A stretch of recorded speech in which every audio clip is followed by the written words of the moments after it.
Halo, Salam. Terima kasih buat Smart People sudah diberi kesempatan untuk berbagi, sharing, menjadi berkat dalam program Street Justice. Kebetulan malam ini saya ngerekamnya malam.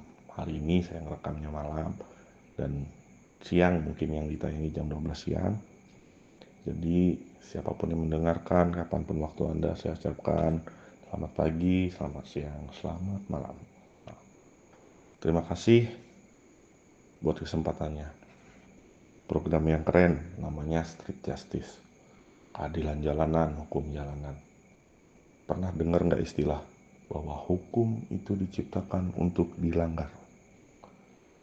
Nah, padahal kalau kita telaah, kita lihat sendiri, kita baca firman Tuhan, benar-benar bahwa hukum itu dibuat karena sudah ada pelanggaran. Jadi sebenarnya hukum itu, peraturan itu diciptakan karena terjadi potensi pelanggaran. Kenapa? Contoh, zaman dulu tuh kita mau internet tuh bebas, nyebarin foto orang sembarangan, kita memberi ujaran kebencian, kita menyebarkan sesuatu yang hoax, itu belum ada undang-undangnya. Tetapi akhir-akhir ini sudah diciptakan undang-undangnya, bahwa ini ada undang UU ITE. Kita tidak boleh sembarangan lagi, bijak bermedia sosial, banyak hal di dalamnya. Artinya, sebelum peraturan itu dibuat, pasti ada pelanggaran di situ yang berpotensi merugikan orang lain. Nah, saking luasnya otak manusia, sehingga orang lain mau peraturan itu dibuat seketat mungkin, saking pintarnya manusia nih, tetap aja pasti ada pelanggaran. Sama ini terjadi dalam hal kita ikut Tuhan, kita bersosial, kita dalam hubungan suami istri, kita dalam hubungan keluarga, hubungan pertemanan, hubungan komunitas gereja, semuanya pasti berpotensi seperti itu.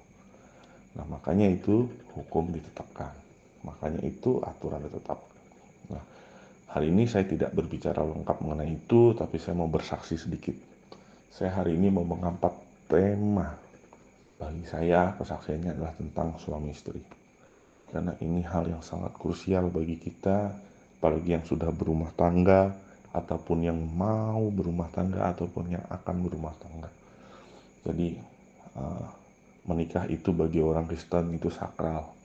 Karena Matius bilang, firman Tuhan bilang, kamu bukan lagi dua, tapi satu. Gimana caranya? Tubuhnya dua, otaknya dua. Tanda kutip, sorry, kelaminnya dua. Gimana caranya jadi satu? Beda karakter, beda masa lalu, beda orang tua, beda pengalaman, semua berbeda. Terus dijadiin satu, gimana caranya? Tetapi ada juga firman Tuhan bilang, ketika sudah menikah, hai istri-istri, tunduklah sama suamimu, sama seperti hubungan Kristus dan jemaat. Artinya apa? Hubungan suami istri itu sangat dipandang tinggi oleh kita umat Kristen. Sangat dipandang sakral bagi kita umat Kristen yang percaya Tuhan Yesus. Coba, nggak ada kan yang dua jadi satu. Selain itu, nggak ada hubungan sahabat gitu dua jadi satu, nggak ada. Nggak ada. Terus Alkitab menganalogikan bahwa hubungan Kristus itu seperti gembala dan jemaat. Nggak ada. Nggak ada hubungan Kristus itu dengan jemaat itu seperti senior dan junior. Nggak ada. Hubungannya seperti suami dan istrinya. Yesus adalah kepala, jemaat adalah istri. Artinya apa? Dua jadi satu. Orang jalanan tuh seperti itu menyimpulkan. Simple dia menyimpulkan. Iya bener simple. Jalannya nggak simple bos. Bener nggak? Firman Tuhan bilang, ya kamu harus berbahagia. Orang yang nggak ngeliat tapi percaya. Gimana caranya bos? Itu. Terus yang lihat aja bisa nggak percaya loh. Itu murid-murid Tuhan gimana? Banyak. Nah ini orang-orang jalan ini kayak kita gini. Kita ngejalanin firman Tuhan nih. Kita wajib. Kita berpikir manusia tuh seperti kita selayaknya. Makanya aturan itu dibuat karena otak kita liar. Kita bertanya, selalu mikir, selalu kebentur. Makanya itu di jalanan. Aturan tercipta artinya apa? Ketika aturan tercipta itu sudah terjadi kesalahan. Ketika kita bersaksi, berarti kita sudah salah. Karena dari kesalahan itu kita bersaksi. Kalau orang nggak salah nggak bisa dong dia bersaksi. Kan seperti itu. Nah, jadi gini. Murid Kristus aja susah loh sama Tuhan. Ya Yesus tahu dia besok-besoknya akan disalib, dianya akan mati karena dia itu Tuhan. Dia itu tahu masa depan, dia itu future, tahu di depan. Nah kita manusia kan taunya cuma masa lalu, sama sekarang. Masa depan mah kita serahin sama Tuhan, kan biasa seperti itu. Jadi ketika contoh, ya enak aja Tuhan tahu. Oh dia akan sembuh, dia akan ini, Tuhan ngasih mujizat. Nah kalau kita berani berpikir, saya analogikan seperti itu, bukan mau bersikap tidak sopan. Tapi saya mau analogikan seperti itu. Coba berani berpikir, susah ikut Tuhan itu.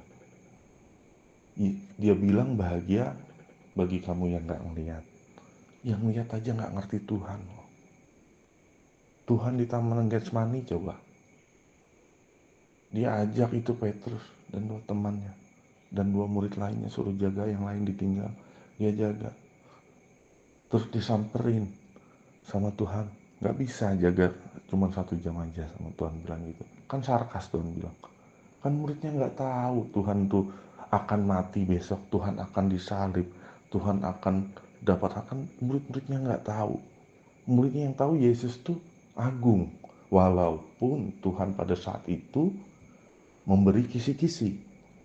Tapi kan kita manusia juga banyak gitu. Coba bayangkan jadi Anda sekarang. Manusia kan banyak gitu. Kita nggak tahu Tuhan tuh kadang memberi kisi-kisi. Mungkin memberi nasihat lewat hamba Tuhan yang lain. Mungkin memberi nasihat lewat gembala kita. Mungkin memberi nasihat lewat istri kita. Bukan nasihat, mungkin memberi teguran atau bahasa istri itu memberikan apa ya, sesuatu yang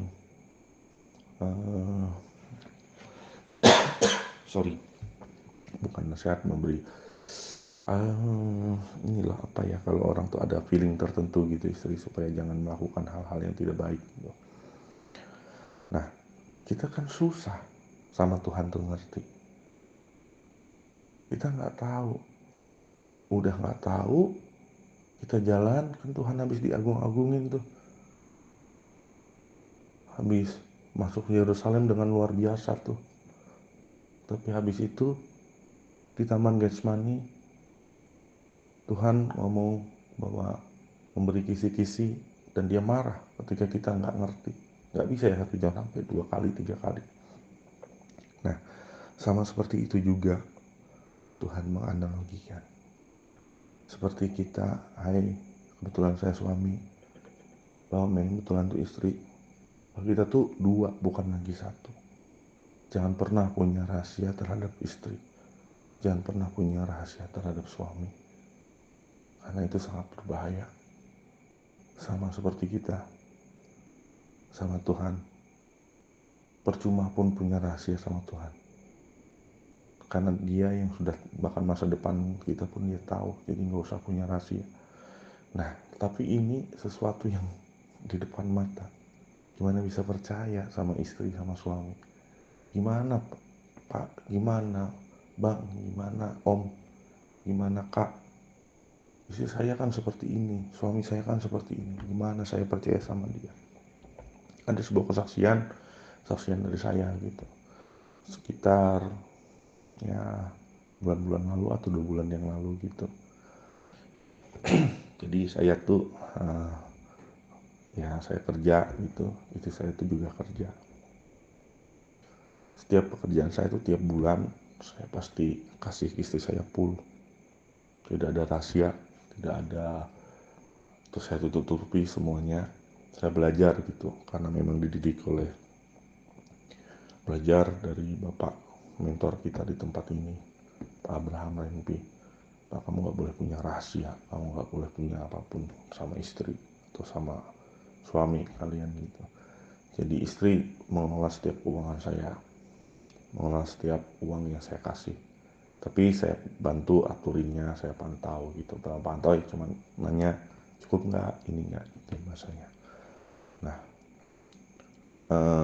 kebetulan saya juga punya orang tua saya yang sudah janda.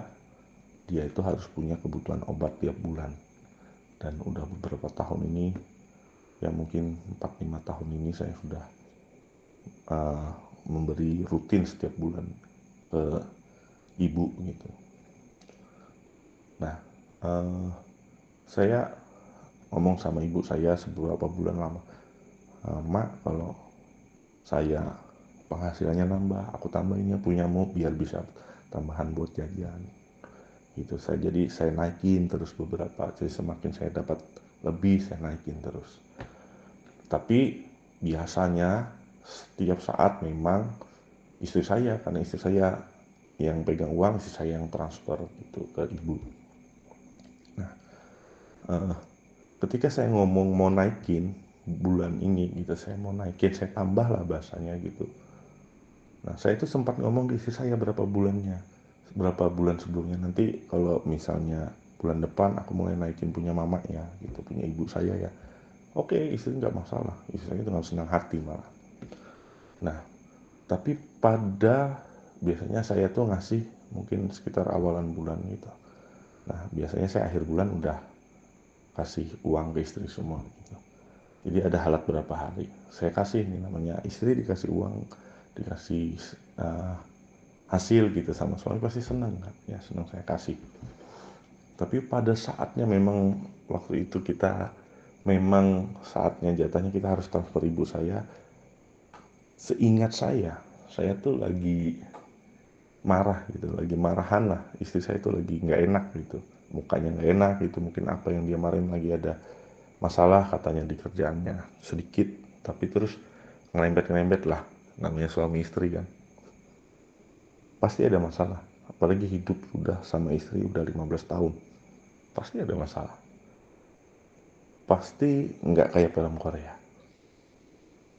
banyak dramanya, pasti kita masalahnya kan banyak, bohong gitu, hati-hati loh yang terlalu mesra di depan publik, bahaya itu.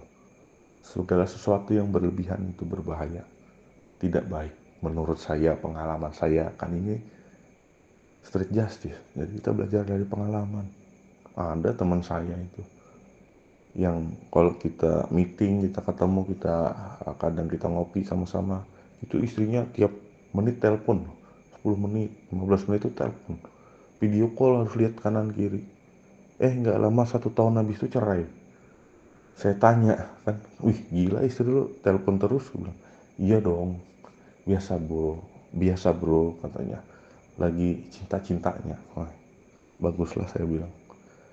Ya, saya pikir gila juga nih istrinya, tiap 10 menit telepon sama dia, video call 4 penjuru tuh, depan belakang kanan kiri bawah meja atau apa gitu, takut istrinya diambil cewek lain mungkin. Tapi kok 1 bulan kemudian cerai. Lah itu, segala sesuatu yang berlebihan itu pasti berbahaya. Nah, itu tadi intermezzo aja, sekedar sharing gitu. Jadi normal-normal saja, marahan gitu, istri marah gitu, marah tapi raut muka aja. Istri saya tuh kalau marah nggak ngomel, raut muka aja kurang enak gitu. Saya paham karena kita udah 15 tahun menikah, saya paham istri saya lagi nggak enak. Nah, yang istri saya ini mungkin kelupaan saat itu untuk transfer, bahwa kita di saat itu di bulan ini harusnya memberi ke orang tua saya itu lebih atau naik gitu. Nah, karena saya ini punya uang yang dijatah ke saya gitu sama istri, bukan jatah sih, istri kasih lah buat uang jajan biasa, biasa suami cuma dikasih uang jajan gitu. Nah, saya punya dikasih uang jajan karena saya ngelihat bahwa itu kurang gitu, karena dan saya tuh udah terlanjur kadung janji sama ibu saya langsung transfer dari rekening saya Jadi istri dari transfer sebelumnya normal ke ibu saya transfer sisanya dari rekening saya. Dalam hati saya tuh nggak punya niat jahat juga, nggak punya berpikir jauh juga. Saya cuma mikir, nantilah ngomong kalau sudah enakan gitu. Tapi tahunya besok-besok, mungkin ya namanya ibu saya tuh orangnya tuh sopan gitu. Bahasanya dia pasti setelah ditransfer dia telepon saya, makasih, dia ngomong. Terus kadang-kadang dia telepon istri saya, makasih gitu. Mungkin ngomong gitu, kok nilainya ternyata beda. Istri saya tahu mungkin dari situ gitu. Saya ini beberapa saat kok bukannya meredah nih rasanya, istri saya nih malah menjadi-jadi gitu besok-besok. Kenapa ini? Saya kan merasa nggak salah ya. Nah akhirnya kita agak sedikit berdebat. Saya keluar, kenapa kamu sih transfer nggak ngomong aku gitu. Nah namanya kita juga emosi ya jadi suami gitu. Saya langsung jawab nih, loh saya kan transfer buat ibu saya, bukan, padahal saya kan dapat ibu saya, terus dari uang jajan saya juga kan ngurangin punya saya, nggak ngurangin punyamu. Nah inilah salahnya. Siapa yang sering seperti itu? Siapa yang sampai sekarang masih seperti itu? Siapa yang sampai sekarang masih sembunyi-sembunyi dari suami, dari istri, tidak terbuka? Jadi masalah gitu. Akhirnya kita ngobrol agak keras sedikit, dah diam beberapa saat. Nah besoknya saya mulai jelasin bahwa saya tuh pengen sini. Besok saya masih marah gitu pada malam habis kejadian itu. Kenapa sih saya bilang harus marah hal-hal seperti ini? Saya yang cari duit, saya bilang gitu. Duit-duit saya gitu. Itu ibu saya, biasanya kamu nggak pernah kayak gitu. Biasanya kamu aman-aman aja, biasanya kamu malah seneng transfer ke orang tua. Kok ini marah gitu? Pasti ini masalah lain. Nah, saya langsung mikirnya gitu. Pasti ini karena ini gitu. Suatu malam saya tuh telah tidur, saya lihat muka istri saya tuh timbul saya rasa muncul rasa sayang banget gitu, rasa saya lihat gitu uh, terus saya tuh bukan dapat, saya tahu bahwa saya yang salah gitu. Istri saya itu uh, kecewanya bukan karena nilai uang, toh selama ini dia dengan happy ngasih orang tua saya. Ini setelah beberapa hari, inilah street justice yang saya maksud. Ketika Anda bersaksi, pasti Anda pernah salah. Dan Anda mau jalani kebenaran itu gitu. Saya sadar saya salah. Ternyata istri saya tuh baik kok. Selama ini dia dengan senang hati. Selama ini nggak pernah protes. Kenapa saya jadi mempermasalahkan memberi orang tuanya? Bukan. Karena ketidakjujuran saya. Yang ditakutkan istri saya tahu.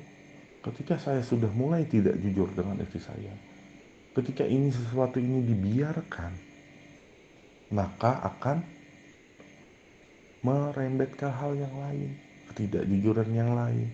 Mungkin suatu saat bisa melenceng pikiran dia. Itulah sama seperti jemaat dengan Kristus. Kenapa Tuhan bisa negur Anda dengan segala sesuatu? Jika hidup Anda sekarang tidak enak, tidak baik-baik saja, coba koreksi. Apalagi Anda sudah ikut Tuhan. Apalagi Anda sudah benar-benar sama Tuhan. Kok masih nggak nyaman?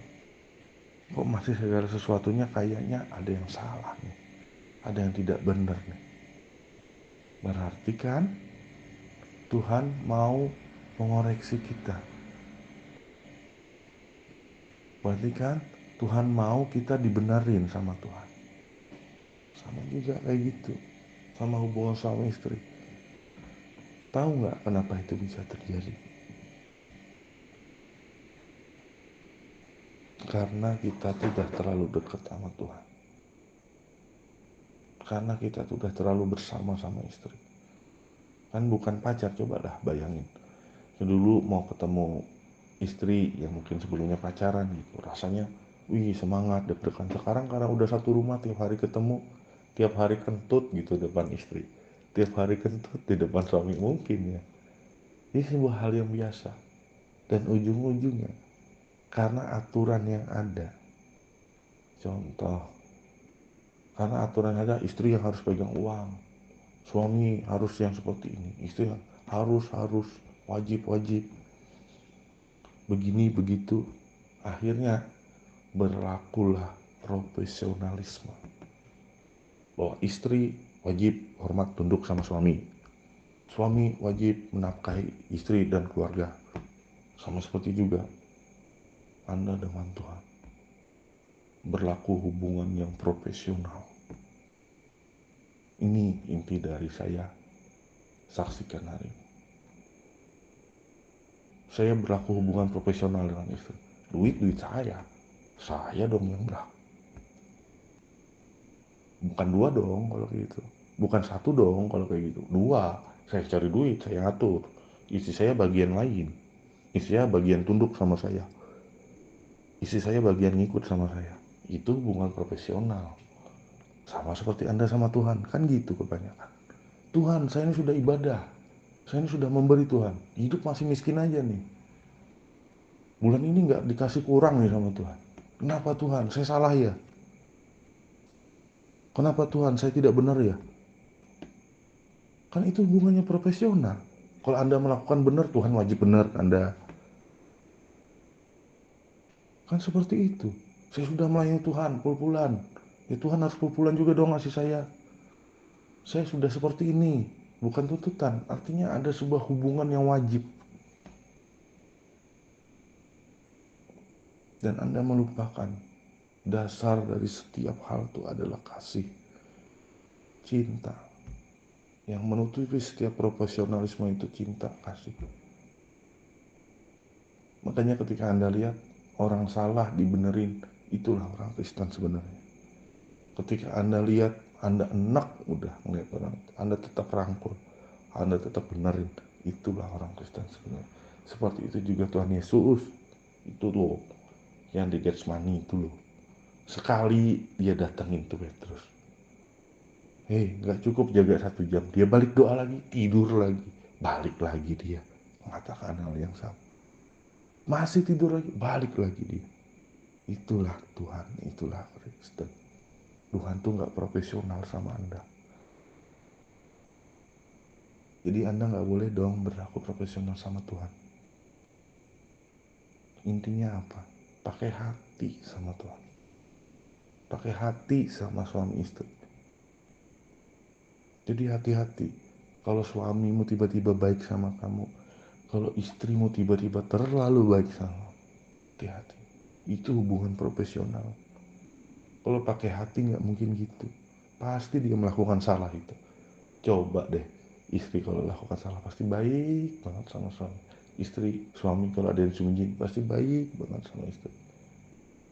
Jadi ketika hidup bersama Tuhan itu akan normal, akan di jalanan Anda melihat situasinya, Anda ketemu salah, kebentur, jalan lagi, lari lagi, mungkin Anda duduk lagi, mungkin Anda capek istirahat, mungkin Anda jatuh ngobatin luka, banyak hal itu berjalan sama Tuhan. Begitu juga rumah tangga sama istri, banyak hal terjadi sehingga Anda tuh lupa dengan aturan-aturan dan justice. Bersama Tuhan tuh pakai hati, bersama Tuhan tuh harus pakai semua hatimu, all of my heart katanya. Wih keren sama Tuhan. Jadi nggak ada lagi, bukan Anda tidak boleh berkeluh pasti, cuman tujuannya tuh loh. Ketika Anda memberi Tuhan, iya Tuhan pasti kasih Anda. Tapi dasar Anda memberi Tuhan itu bukan untuk Tuhan beri lagi kepada Anda. Karena Anda mengasihi Tuhan. Dasar Anda pelayanan karena Anda tahu udah dikasih hidup sama Tuhan. Ya, kita harus pelayan. Udah dikasih duit sama Tuhan, ya harus memberi lagi. Jangan Anda mengucap syukur. Bukan juga. Artinya pakai hati sama Tuhan. Jadi hubungan tuh bukan cuma daging. Tapi udah jadi satu hatinya sama Tuhan. Itu susah. Saya pun belum bisa. Ini sama. Justru ketika Anda merasa belum bisa, di situ Anda pakai hati. Dan kamu yang sok bisa, semua yang sok hebat, jamin deh, Anda cuma punya hubungan yang profesional sama Tuhan. Bertobat. Bertobat juga suami istri yang saling tipu. Bertobat juga suami istri yang pura-pura. Karena itu tidak baik. Kita bukan membina hubungan suami istri yang profesional. Kita tidak membina hubungan antara Kristus dan jemaat yang profesional. Kita pakai hati. Hubungan ini pakai hati. Di atasnya adalah kasih. Terima kasih. Selamat malam. Selamat siang, selamat pagi. Tuhan Yesus memberkati.